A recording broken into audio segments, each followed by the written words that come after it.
আমাৰ বিশেষ কৰি মাইনৰিটি সমাজে আদৰি লৈছে আৰু হাগ্ৰামাই যে যোৱা নিৰ্বাচনত গাদ্দাৰী কৰিছে এই গাদ্দাৰীৰ উত্তৰ বা শাস্তি দিয়াৰ কাৰণে আমাৰ ইছলামলম্বী মানুহসকলে ৰেডি হৈছে। তেখেতক গাদ্দাৰী আখ্যা দিছে, কাৰণ তেখেতে নিৰ্বাচনত প্ৰতিশ্ৰুতি দিছিলে যে মই জয়যুক্ত হোৱাৰ পিছত মই মুছলমানসকলৰ মাটিৰ পাট্টা এমাহৰ মাজতে কৰি দিম। কিন্তু আজি 6 মাহ অতিক্ৰম হৈ গ'ল, কিন্তু কোনো ধৰণৰ মাটিৰ পাট্টা মুছলমান মানুহক এজনকো দিয়া নাই। মই এজনকো দিয়া নাই। আৰু তেখেতে গাদ্দাৰী কৰিছে যে মুছলমান সমাজে, যিহেতু আমি সকলোৱে জানো যে বিটিআৰ অঞ্চলত 80% মুছলমানে BPF কৰে, অৰ্থাৎ 4,70,000 ভোট তেখেতে মুছলমানৰ পৰা পাইছে। আৰু 7,90,000 ভোটৰ ভিতৰত 5 লাখৰ ওচৰত তেখেতে মানে মুছলমানৰ ভোট পাইছে। সেইকাৰণে আজি মুছলমানসকলৰ যি প্ৰশ্ন যে মুছলমান যুৱসকলৰ 2 লাখ টকাকৈ দিয়া যি কথা আছিলে, এজনো মুছলমানক আজিলৈকে তেখেতে 2 লাখ টকা দিয়া নাই। সেইকাৰণে মুছলমান সমাজৰ প্ৰত্যেকটা শ্ৰেণীৰ মানুহে তেখেতক আজি গাদ্দাৰী আখ্যা দিছে আৰু এই নিৰ্বাচনত তেখেতে ইয়াৰ ৰিজাল্ট পাবলৈ গৈ আছে। সেইটো কথা হাগ্ৰামাই এটা বন্ধ কৰি দিছে বুলি বাবা লৈ আছে। তেওঁ এজন ঠগবাজ মানুহ, প্ৰবঞ্চনাৰ ৰজা, মিছলীয়া ৰজা, মানে গাদ্দাৰীৰ ৰজা, তেওঁ হাস্যকৰ ৰজা, এজন মানে কি ক'ম আৰু ভাষা নাই। আমাৰ এই BTC অঞ্চলত তেখেতৰ দৰে জনপ্ৰতিনিধি পাৱাটোৱে আমাৰ কাৰণে দুৰ্ভাগ্য। ছাৰ কৈছে যে হাগ্ৰামা চৰকাৰ কেতিয়াও এলএছত নাথাকিম বুলি কৈছিলে, এতিয়া মানুহটো বেয়া পাইছে যে কিয় থাকি গ'ল। সেইটোৱে তেখেতে কৈছিলে যে BJP হাতাও। তেখেতৰ প্ৰথম মানে শ্লোগানে আছিলে যে BJP হাতাও, UPPL হাতাও আৰু BTC বাচাও।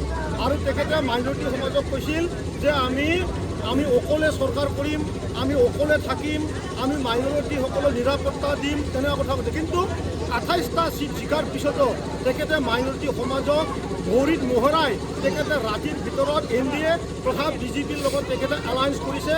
তেখেতে মাইনৰিটি সমাজৰ নিৰাপত্তাৰ কথা কৈছিল, কিন্তু তেখেতে যোৱা মাহৰ যি কোকৰাঝাৰত যি জম্মা মছজিদত যি আক্ৰমণ হ'ল, যি এটেক হৈ গ'ল, সেই এটেককাৰীসকলক আজিলৈকে তেখেতে জেলত পঠোৱাৰ ব্যৱস্থা কৰা নাই।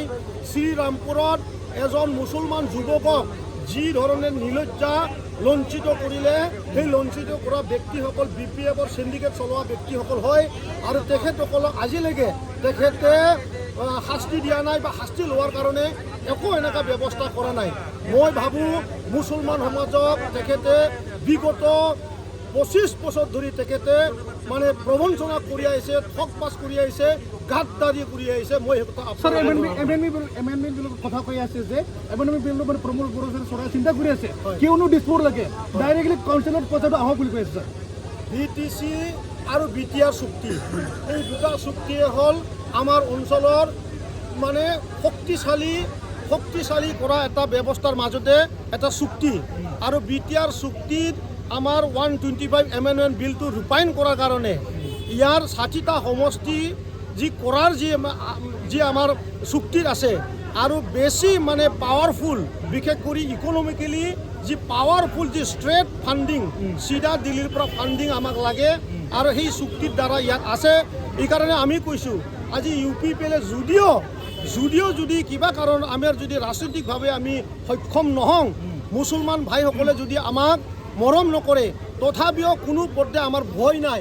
কাৰণ যি কাৰণত আজি আমি ইয়াত 5,000 মানুহ ৰঙা তেজেৰে এই অঞ্চলত তেজীন হৈ গৈছে, এই তেজৰ এই তেখেতসকলৰ যি বলিদান, এইটো BTR চুক্তিয়ে হয়। গতিকে BTR চুক্তিৰ কাৰণে আজি প্ৰমোদ বড়ো ডাঙৰীয়াই ৰাজ্যসভাৰ সাংসদ হৈ পেলাই এই চুক্তিটো আখৰে ৰূপায়ণ কৰাত এমাহ 2 মাহৰ ভিতৰতে আপুনি বহু জেগা ঘূৰিলে, মুছলমানসকলে কি কৈছে এবাৰ কি চলো BTC পাল্টাই চাচি বাঢ়ি যায়। আমি চাচি বাঢ়ি যায় আমি গম পাইছোঁ। তেখেতে প্ৰত্যেকটাই কৈছে যে এইবাৰ BPFক ডাঙৰ হাঁহৰ এটা কণী আমি হাতত থামাম। ছাৰ লাষ্ট প্ৰশ্ন কৰোঁ আপোনাৰ লাষ্ট প্ৰশ্ন কৰোঁ, মানে আপোনালোকৰ যোনটো BTR চৰকাৰ আছিলে তেখেতে অকল মানে দিল্লী চিন্তা কৰে আৰু BTC চৰকাৰ কৈছে আমাৰ দিল্লী নালাগে, আমাৰ অকল BTC তেখেতসকলে শ্ৰীৰামপুৰৰ যোনটো চিণ্ডিকেটৰ টকা, যি চৰকাৰী আঁচনিসমূহ আছে, আজি আমি 300 কৰোৰ টকা থৈ আহিছিলোঁ যোৱা UPPL চৰকাৰৰ সময়ত।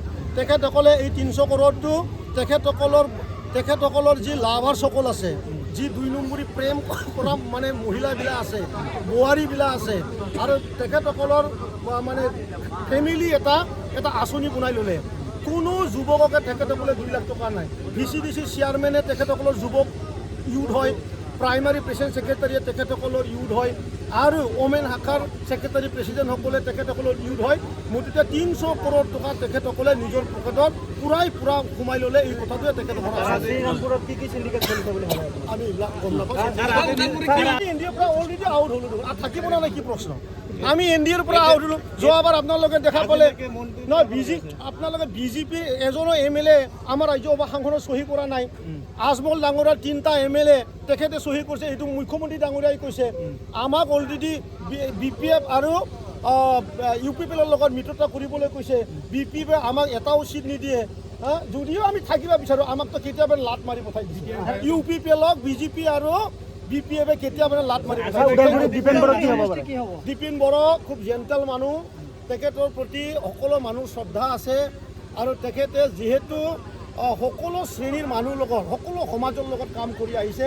আমি ভাবোঁ দীপেন বড়ো এই ওদালগুৰি অঞ্চলৰ বিপুল ৰাইজৰ মৰম পাব আৰু এটা অভিলেখ সৃষ্টি কৰিবলৈ সক্ষম হ'ব। আমাৰ বহুত আশাবাদী। ৰিহন দৈমাৰী কি হ'ব বুলি ক'লে আমি ৰিহন দৈমাৰী কি ক'ম? তেখেতেতো এসময়ত আমাৰ লগত UPPLক যোগদান কৰাৰ কাৰণে কমেও মই নিজেও আছিলোঁ 7ৰ পৰা 8 বাৰ তেখেতে বহিছিলে।